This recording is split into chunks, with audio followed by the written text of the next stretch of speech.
السلام علیکم ورحمۃ اللہ وبرکاتہ۔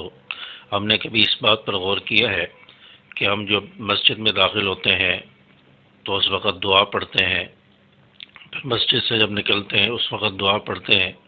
یہ چھوٹی چھوٹی دعائیں ہیں، اس کے اندر کیا حکمت ہے، کیوں پڑھی جاتی ہیں، راز کیا ہے؟ آج کی اس ولاگ میں یہی آپ کو بتانے جا رہا ہوں، اور آپ ان باتوں کو جان کر حیران ہوں گے کہ چھوٹی چھوٹی دعائیں جو رسول اللہ صلی اللہ علیہ وسلم نے بتائی ہیں، ان کے اندر کیا حکمت ہے، کیوں پڑھی جاتی ہیں۔ اور آپ صلی اللہ علیہ وسلم کی ذخیرہ احادیث میں سینکڑوں دعائیں ملتی ہیں جو وقتاً فوقتاً مختلف مواقع پر رسول اللہ صلی اللہ علیہ وسلم پڑھنے کی تلقین فرمائی، ترغیب دی۔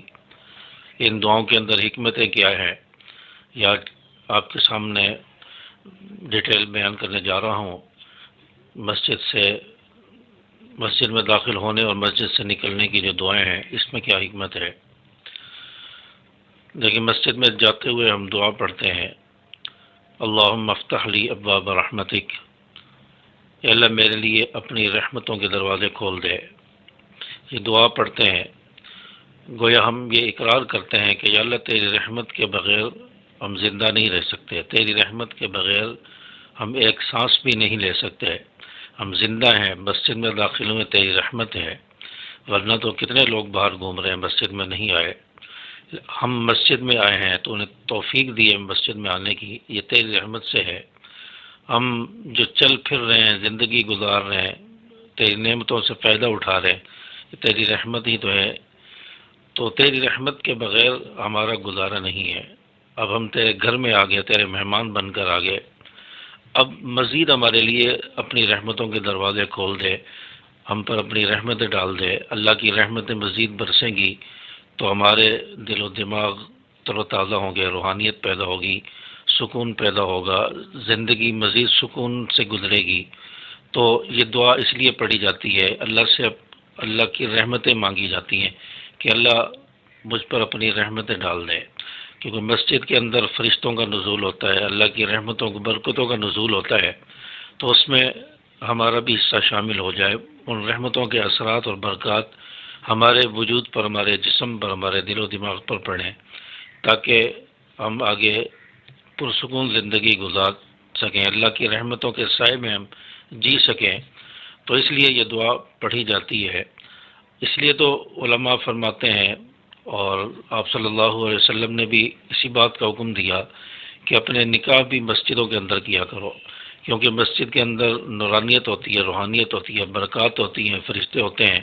جب وہاں پر نکاح ہوگا تو نکاح کے اندر برکات ہوں گی، نکاح کے اندر اللہ کی رحمتیں شامل ہوں گی، تو اس نکاح کے اندر خیر و برکتیں ہوتی ہیں، پھر اس کا اثر ساری زندگی میاں بیوی پر پڑتا ہے، اور اکثر وہ شادیاں، وہ نکاح کامیاب رہتے ہیں جو مسجد کے اندر ہوتے ہیں، اور اولاد پر بھی اس کے اثر ہوتے ہیں۔ لیکن جو مسجد کے باہر و حال میں ہوتے ہیں، بے حیائی فحاشی کے ماحول میں ہوتے ہیں، اللہ کے غضب کے سائے میں ہوتے ہیں، ان نکاحوں میں برکتیں نہیں ہوتی۔ کتنی شادیاں ہم نے ٹوٹتے ہوئے دیکھی ہیں، اور کتنی ناکام ہوتے ہوئے دیکھی ہیں، گھروں میں جھگڑے دیکھے۔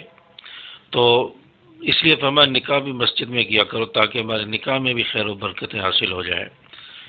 صحابہ فرماتے ہیں کہ ایک مرتبہ رسول اللہ صلی اللہ علیہ وسلم نے ہمیں فرمایا کہ جب جنت کے باغوں میں داخل ہو تو جنت کا پھل کھا لیا کرو۔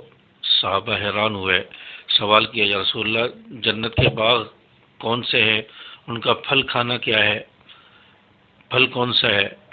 آپ صلی اللہ علیہ وسلم نے فرمایا کہ مسجدیں جنت کے باغ ہیں، جب مسجدوں میں داخل ہو اور جنت کا پھل کھا لیا کرو۔ پھل کھانے، جنت کا پھل جو ہے وہ سبحان اللہ و بحمدہ سبحان اللہ العظیم، یہ تسبیح پھل کھانے کے برابر ہے۔ تو فرمایا کہ جب مسجد میں داخل ہو تو یہ ذکر کر لیا کرو، سبحان اللہ و بحمدہ سبحان اللہ العظیم۔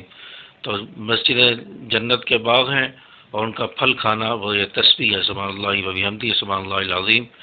فرمایا کہ اس کی کثرت کیا کرو، اس کو پڑھتے رہا کرو، یہ کلمات اللہ کو بہت زیادہ پسند ہے، اللہ کو بہت زیادہ محبوب ہیں۔ حدیث پاک میں آتا ہے کہ اللہ تعالیٰ کو یہ کلمات بہت زیادہ محبوب ہیں جو زبان پر ہلکے ہیں اور وزن میں ترازو کے اندر بہت وزنی ہوں گے، میزان کے اندر وزنی ہے، تو ان جملوں کو، ان کلمات کو زیادہ سے زیادہ پڑھا جائے تو اللہ تعالیٰ کی حمد و ثنا بھی ہے اور اس کی برکات بھی حاصل ہوں گی۔ تو فرمایا کہ مسجد میں داخل ہو تو ان چیزوں کا اہتمام کریں اور مسجد کے آداب کا خیال رکھا جائے، مسجد میں دنیاوی باتوں سے گریز کیا جائے، ایسے کاموں سے گریز کیا جائے جو مسجد کے آداب کے خلاف ہوں، مسجد میں تلاوت کی جائے، ذکر و اذکار کیے جائیں، نماز نوافل پڑھے جائیں، تو مسجد میں داخل ہوتے وقت ان چیزوں کا خیال ہو۔ پھر اس کے بعد ہم عبادت کر کے، نماز پڑھ کے، تلاوت کر کے، ذکر کر کے، دعائیں مانگ کر ہم مسجد سے باہر آتے ہیں۔ مسجد سے باہر آتے ہوئے ہم نے پہلے الٹا پاؤں رکھنا ہوتا ہے، پھر دایاں پاؤں، چپل پہلے دائیں پاؤں میں پہنے، پھر الٹے پاؤں میں پہنے۔ پھر مسجد سے باہر آنے کی ہم دعا پڑھتے ہیں، اللہم انی اسألک من فضلک۔ اس میں کبھی ہم نے غور کیا ہے کہ اس دعا میں کیا حکمت ہے؟ اس دعا میں ہم اللہ کا فضل مانگ رہے ہیں، یا اللہ تجھ سے تیرا فضل مانگتا ہوں، تیرے فضل کا سوال ہے۔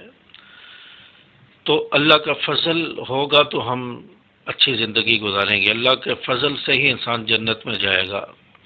رسول اللہ صلی اللہ علیہ وسلم نے فرمایا کہ میں بھی اللہ کے فضل سے جنت میں جاؤں گا۔ تو انسان عبادت پر غرور نہ کرے، فخر نہ کرے میری اتنی عبادت ہے، اتنی ریاضت ہے، میں جنت میں جاؤں گا۔ کوئی پتہ نہیں عبادت کی وجہ سے جائے یا نہ جائے، کتنے گناہ گاروں کو اللہ تعالیٰ نے ایک چھوٹی سی نیکی پر جنت میں بھیج دیا۔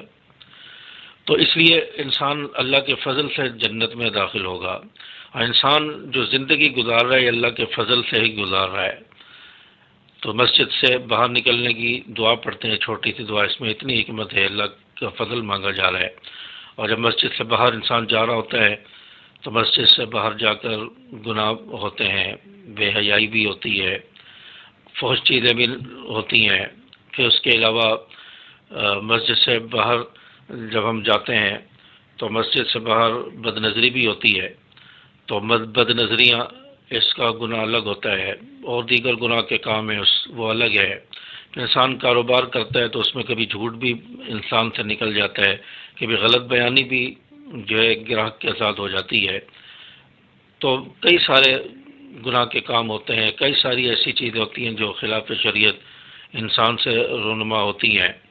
تو اس لیے فرمایا کہ مسجد سے باہر نکلتے ہوئے اللہ کا فضل مانگو، اللہم انی اسألک من فضلک، یا اللہ اب تجھ سے تیرا فضل مانگتا ہوں، میں نے عبادت تو کر لی، تیری رحمت بھی حاصل کر لی، نماز بھی پڑھ لی، اب مسجد سے باہر جا رہا ہوں، اب اپنا فضل فرمانا، اب تیرے فضل کا تجھ سے سوال کرتا ہوں۔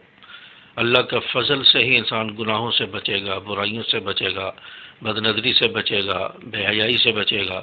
اس لیے تو فرمایا نماز بے حیائی سے روکتی ہے، نماز بے حیائی سے روکتی ہے۔